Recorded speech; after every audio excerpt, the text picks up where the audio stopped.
Hey everyone, thanks for watching. This is a Be Better Golf vlog. I made a promise to some of you subscribers that I would do this more often to see how some of the things that I've been working on are going into effect. So that's what I'm going to do today.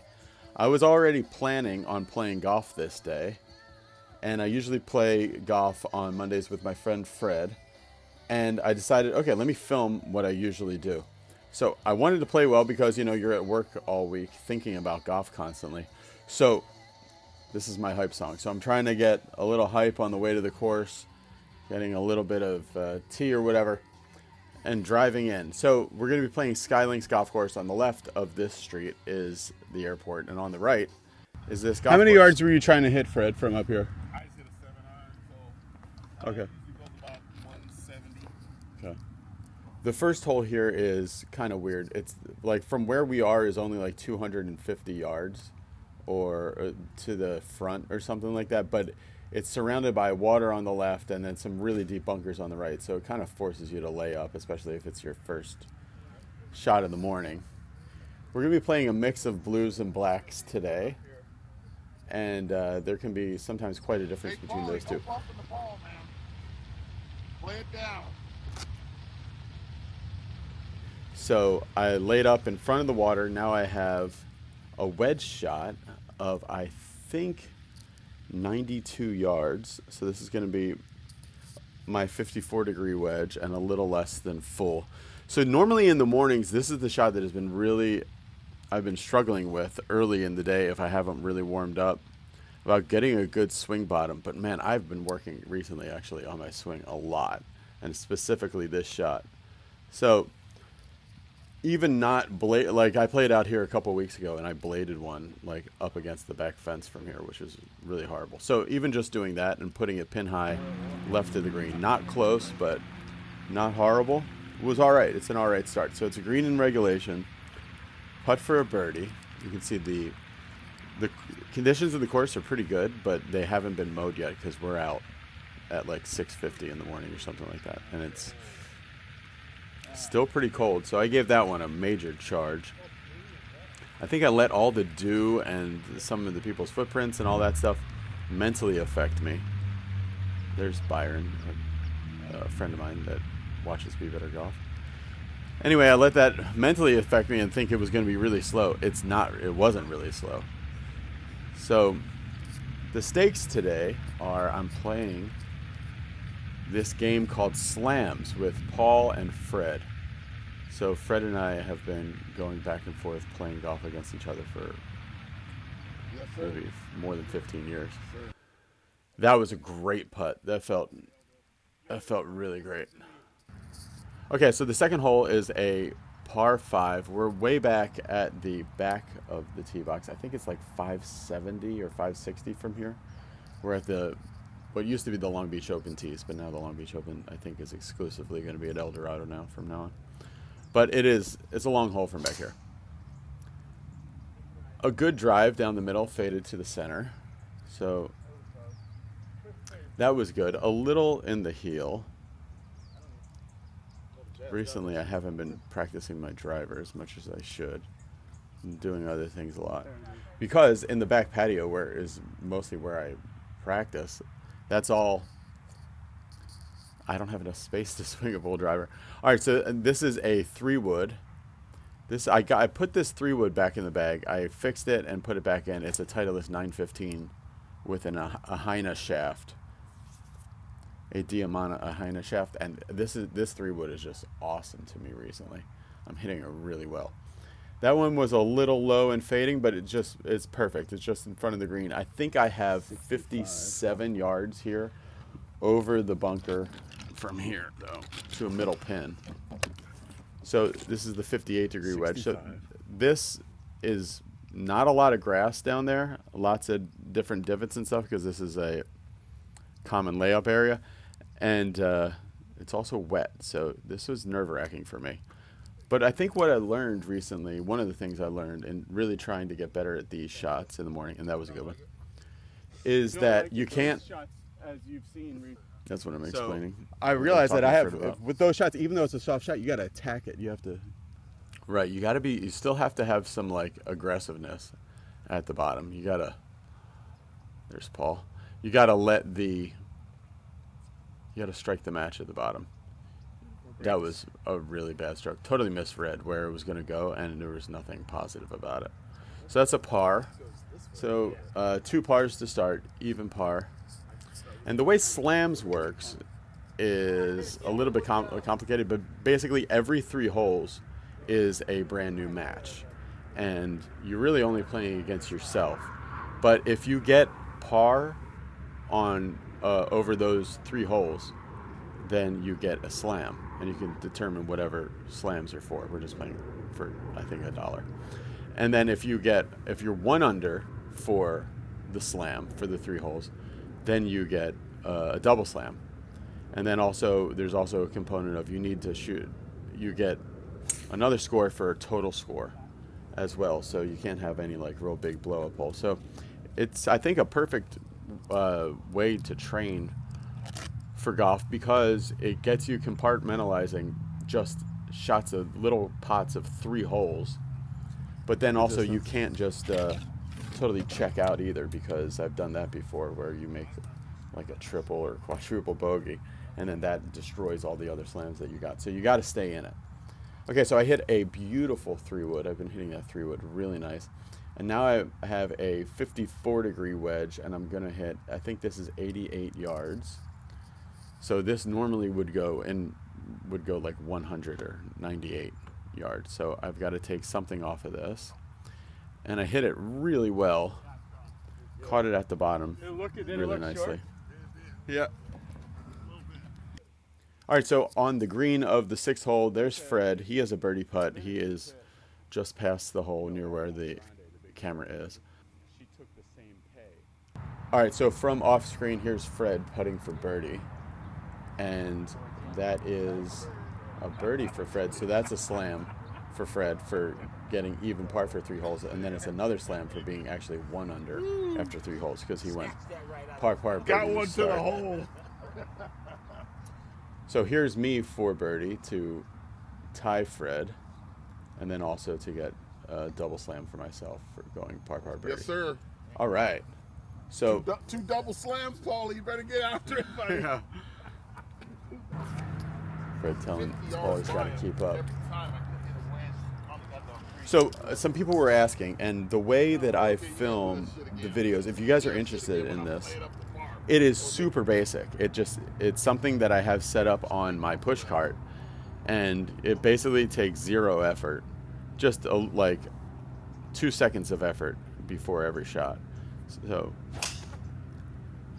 there's Fred with a perfect drive down. This is probably the toughest hole in the course for me, because there is OB left, and then there is a huge thicket of trees. So you really have to hit a very straight ball or a little draw, and I towed that and hit it way to the right. So now I'm going to be, this is dangerous now, because now How far you got from there, Paul? Now I have this super big thicket of trees between me and the hole, and I have 170 yards. No, I think I have like 190 yards in or something like that, because I flared out to the right so much. But I need to get it up in the air, so I can only hit like an 8-iron, or I must hit an 8-iron in order to get it up. So, but I knew if I hit it in those trees, I'd be making a gigantic number. So Yeah. that was totally pure, and I knew that was probably the most important shot I would have this day. And I also knew that was on a bit of a downslope, having to hit it up in the air. So that was great. So that pumped me up, and you got to let yourself get excited. I almost hit it. I was about to say, the dude. All right. I thought for sure Brendan was back here. Boy, you guys, you need to start checking your ball, Brendan. I got a logo on it, but I got to circle it. Yeah, about 2 months ago, I started using a Titleist, and ever since I started using a Pro V1, twice in the last 2 months, I've played the wrong ball, and then I needed to take. It's like a really harsh penalty when you do that, even if you end up finding where so I had almost played Paul's ball there before Paul realized that. Actually, Paul almost played my ball before he realized it was the wrong ball. So anyway, that's a bogey. And moving on, so I'm back to even par. This is a par 3. I think this is a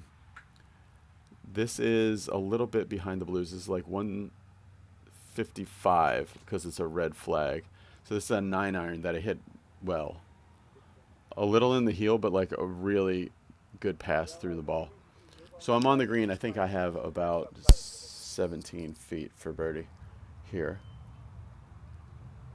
The only thing about this camera is that the zoom function, it has no zoom. So all the zooms that you can do on it is digital. They have like a 2x physical zoom you can attach to it, but that wouldn't really work well with my workflow. But I might try it.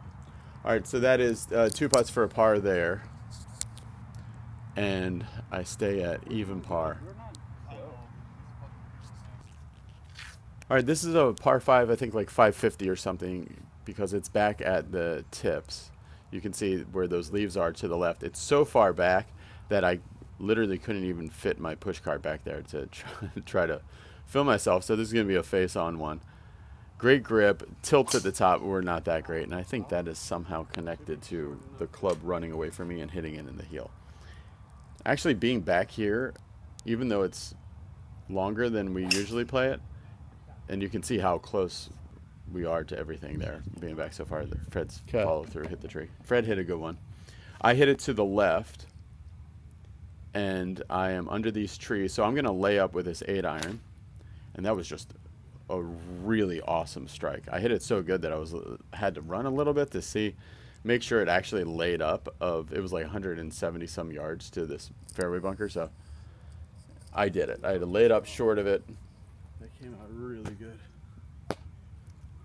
I've been seeing some stuff that Scott Fawcett puts up. He does Decade Golf, you know, the basically sabermetrics of golf, where he says you need to do everything and anything you can, first and foremost, to avoid bogeys. So I've been trying to be a little bit more conservative and normal with my shot selection process here. So again, I keep getting this number. This is another like 83-yard shot. That was like a little bit of a 3/4 54-degree wedge. Hit it perfectly pin high. I'm a little out to the right. You can see that is about, I think, about 12 steps or something. That was Fred's putt for birdie. And he left it on the low side just a little bit.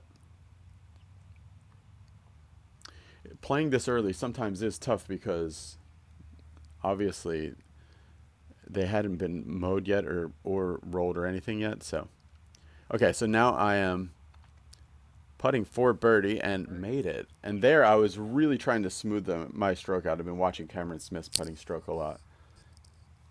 Thank you, Cameron Smith. I hit that with my backswing. Let's go. Okay, so this is the #1 handicap hole on the course. We are playing from the blues here on this one. This is 460 yards or something like that, and it is, I don't know, from up here maybe like 430 or something like that. So it is a dogleg left. So I hit the perfect shape. I just started off a little bit too far left, and again I think that's in the heel. So I'm doing something with my driver that I'm not doing with my other shots, and I'm also not doing with my 3-wood, so I just need to spend some time to figure it out. I'm in a good spot though. Because the pin is over on the right-hand side, and because I hit a draw, I did cut off some of the dogleg. So I have, this is a pitching wedge, and I have 125 because it's a pitching wedge and it's a red stick, which means it's up in the front. Hit it really good. I think a little bit of safety in my mind to keep it from the tree that was overhanging on the left, but I'm pin high on the fringe to the right of the hole. Stuck on the fringe, just to the right of the putting from the fringe for birdie. The distance face is slightly open, but I got the center of the face. Good things happen when you hit the center of the face. Yeah, so good things happen when you hit the center of the face, so that was true in that case. All right, so I am going to putt over quite a bit of fringe, and then you can see that off the fringe it kind of kicks down to the hole. So I'm going to start it to the right, and then the main thing I've been trying to do when I'm far away and kind of not sure about exactly how it's going to break is just leave it somewhere on the high side creeping towards the hole. I think the best players are leaving it on the high side more often. So Fred hit it close for birdie, but I think he made par there. So right now, as far as the match goes, I am 1 under because I made birdie on that par 5 after that kind of Cameron Smith style putt. And Fred is even par. So we're going to the 8th hole. This is a short par 4. So I'm going to take a 3-wood and just kind of play for position. And that was great. That was like, I don't know. The one on number 3 might have been better, but that one, this is a tougher tee shot, so that one felt better because of the situation. All right, and now I don't have my, I should have written down my yardage on my scorecard or something here, but I think I have like 92 or something like that. Keep getting around the same number, and I've been playing them pretty good. The face was a little closed there, I think.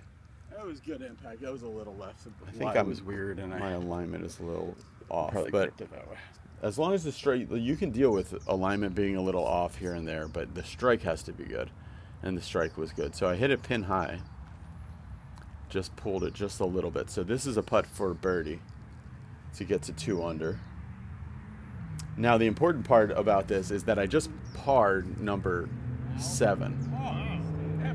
So what you really want to do in this game is collect as many slams as possible. So that's another par. So now I know going into this hole that I just need a par on this hole to get another slam. Because I got a double slam on the first one, and then I got a regular slam on the second one because I went bogey, par, birdie. So it was even par for that pot of 3 holes. And then on the final one on this 9, I have a chance with a par to get another slam here. Now this is 207 yards to this back pin location. It's a giant green, like maybe 40 or 50 steps this green. I would not want to do it again. So maybe not that big, but it is a huge green.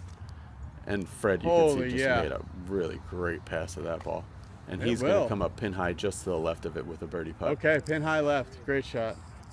All right, so I counted it out 20 steps to this hole.